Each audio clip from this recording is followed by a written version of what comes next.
da Nicoletta, sono una formatrice da 19 anni e mezzo che mi occupo di sviluppo risorse umane e sono qui proprio perché grazie a Monia, grazie a Alberto, faccio parte di questo progetto di webinar, di seminari online. Ti confesso che sono molto più abituata all'aula rispetto al contatto via rete, però penso sia molto bello e utile anche stare comodamente seduti a casa e sviluppare le proprie risorse, le proprie abilità. Di cosa ti parlerò?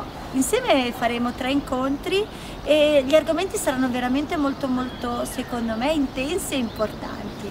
Spesso, ed è un confronto con cui ho regolarmente anche con Monia e con tanti miei colleghi e amici, ci sentiamo dire: è facile per te parlare così che hai, è facile per te parlare così che sei, è facile per te ragionare così che hai ottenuto. Forse quello che a volte le persone non sanno e non hanno la consapevolezza è che in realtà, perché abbiamo pensato in un certo modo, perché abbiamo agito in un certo modo, perché abbiamo avuto la fortuna o comunque ci siamo dati da fare per andare a conoscere certe strategie, certi strumenti. Tutto ciò che una persona è perché ha agito in un certo modo, ha ragionato in un certo modo e siamo molto soliti pensare che i campioni abbiano la fortuna di essere campioni per una dote innata.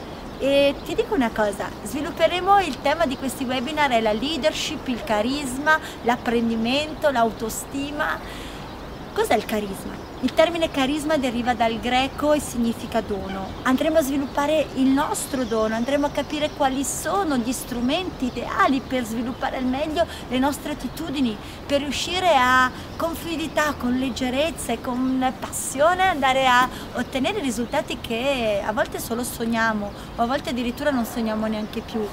Ti parlerò di apprendimento rapido perché avere una buona mente allenata ci permette anche di essere al passo con i tempi, di avere quelle risorse, quelle capacità per, come si può dire, essere spugnosi. Parleremo di autostima, parleremo di bisogni umani. Sarà veramente un percorso molto intenso in cui farai un tuffo all'interno di te, perché più consapevolezza ho di come sono, più strumenti ho, più posso ottenere qualcosa di bello. Ci sono 3 step importanti per ottenere un risultato. Il primo è crederci, però se ci crediamo solo non è sufficiente. Il secondo step è avere gli strumenti giusti, perché ti faccio un esempio. Io potrei credere intensamente di riuscire ad arrivare nell'altra sponda del lago, però se l'acqua è ghiacciata e non so nuotare, non ho una barca, sicuramente non ci arrivo, quindi mi serve anche uno strumento per andare al di là.